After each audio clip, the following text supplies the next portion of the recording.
আসসালামু আলাইকুম।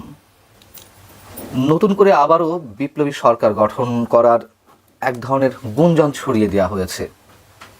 বিপ্লবী সরকার গঠনের দাবি তোলা হচ্ছে বিভিন্নভাবে, কিন্তু কারা এই দাবি নতুন করে ছড়িয়ে দেওয়ার পেছনে কাজ করছেন, কি উদ্দেশ্য?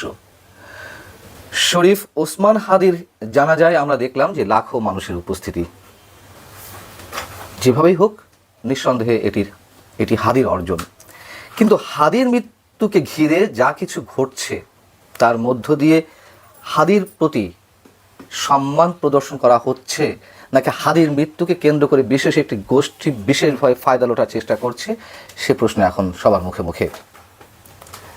হাদিকে সমাহিত করার পর আমরা দেখলাম শাহবাগে একটা সমাবেশের অনুষ্ঠান করা হলো, আয়োজন করা হলো। যদি এই সমাবেশের ডাক দেওয়া হয়েছিল জাতীয় সংসদ ভবনের দক্ষিণ প্লাজায়, হাদির যে জানাজা অনুষ্ঠিত হলো সেখান থেকেই, যে হাদিকে সমাহিত করার পর শাহবাগে সমাবেশের আয়োজন করা হচ্ছে, তখন থেকে এক ধরনের আতঙ্ক ছড়িয়ে পড়তে শুরু করলো সাধারণ মানুষের মধ্যে। সেই সমাবেশ থেকে আবার কি না কি শুরু হয়, এবং গুঞ্জন উঠেছিল যে সেই সমাবেশ থেকেই নতুন করে বিপ্লবী সরকার গঠনের দাবি তোলা হবে।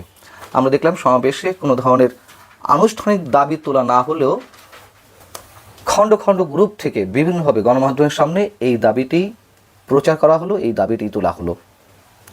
এবং গত 2-3 দিন ধরে আবার নতুন করে একটা গুঞ্জন ছড়িয়ে দেওয়া হলো ইচ্ছাকৃতভাবে, যে কোনো একটা বিশেষ পত্রিকার সম্পাদককে রাষ্ট্রপতি এবং জুলাই যোদ্ধাদের মধ্য থেকে যারা সামনের সারিতে রয়েছে তাদের মধ্য থেকে কাউকে প্রধানমন্ত্রী করে বিপ্লবী সরকার গঠন করা হবে।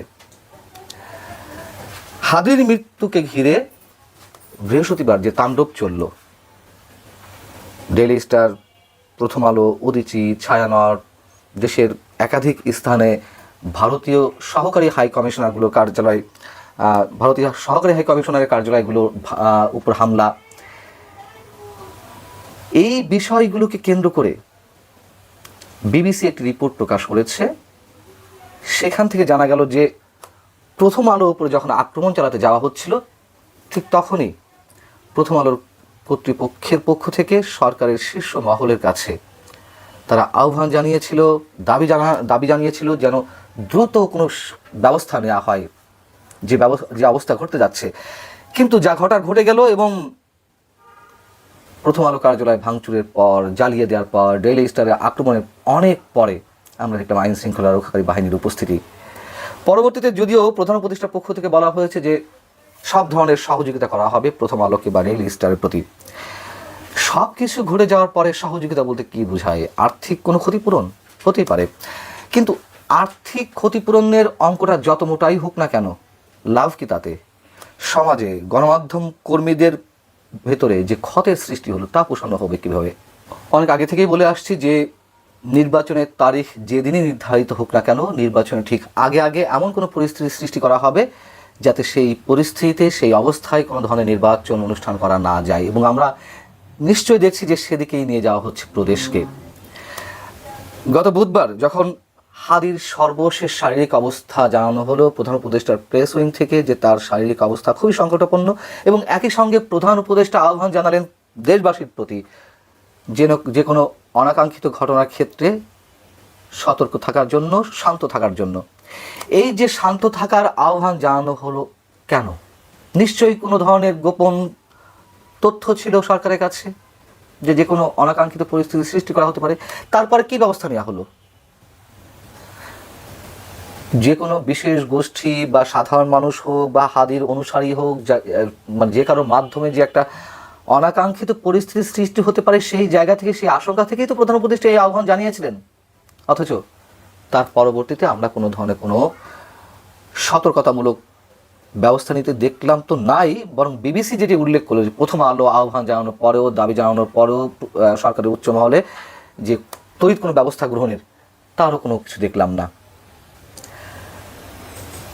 হাদিকে হত্যার মধ্য দিয়ে এমন মন্তব্য উঠছে যে এক ঢিলে অনেকগুলো পাখি শিকারের চেষ্টা করা হয়েছে। প্রথমেই বলেছে নির্বাচন যাতে না হয় তার জন্য একটা নৈরাজ্যকর পরিস্থিতিকে দেশকে ঠেলে দেওয়ার একটা অবস্থা তৈরি করা হবে, বা সেই চেষ্টাটি করা হয়েছে হয়তো। 2, বিএনপির প্রতি প্রথম থেকেই অভিযোগের আঙুল তুলল হাদিকে হত্যা চেষ্টার জন্য বিশেষ একটি গোষ্ঠীর পক্ষ থেকে। 3, ভারত বিরোধীটাকে আমরা অবশ্যই ভারতের আধিপত্যবাদকে কোনোভাবেই গ্রহণ করি না, ঠিক একইভাবে পাকিস্তানের যে নাক গলানোর চেষ্টা, একই কথা আমরা বারবার দুটি বিষয় একসাথে উচ্চারণ করতে চাই। ভারতীয় আধিপত্যবাদকে যারা পুঁজি করে বিশেষভাবে রাজনৈতিক ফায়দা লুটার চেষ্টা করছেন, তারাও এক ধরনের সুযোগ পেয়ে গেলেন। 4, অনেক ধরনের আলোচনা সমালোচনা, অনেক ধরনের বাস্তব পরিস্থিতির পর আগামী 25 ডিসেম্বর তারেক রহমানের দেশে ফেরার কথা রয়েছে। তারেক রহমান যাতে দেশে ফিরতে না পারেন, তার জন্যই কি আরও একটা নতুন কোনো অস্থিতিশীল পরিস্থিতির সৃষ্টি করা হাদির মৃত্যুকে কেন্দ্র করে? এবং হাদির হত্যাকারীদের অবশ্যই আমরা বিচার চাই। এই হত্যাকারী চক্র সেটি আওয়ামী লীগের হোক অথবা বিশেষ ফায়দা লোটার যে গোষ্ঠী তাদের হোক, যেই হোক না কেন। শাহবাগের যে সমাবেশ হয়েছে সেখানে 24 ঘন্টা আলটিমেটাম দেওয়া হয়েছে স্বরাষ্ট্র উপদেষ্টা জাহাঙ্গীর আলম চৌধুরী এবং প্রধান উপদেষ্টা বিশেষ সহকারী খুদাবক্স চৌধুরীর পদত্যাগের জন্য। সেখানে যদিও কোনো প্রকার কোনো আলটিমেটাম বা দাবি তোলা হয়নি বিপ্লবী সরকার গঠনের জন্য, কিন্তু মানুষ এখন পর্যন্ত একটা আতঙ্কের মধ্যে রয়েছে, অজানা একটা শঙ্কার মধ্যে রয়েছে পরবর্তী পরিস্থিতি কোন দিকে যায় তা নিয়ে। এই মুহূর্তে পরিস্থিতি যাই হোক না কেন বেশ ঘোলাটে যে, তাই স্পষ্ট। ভালো থাকুন।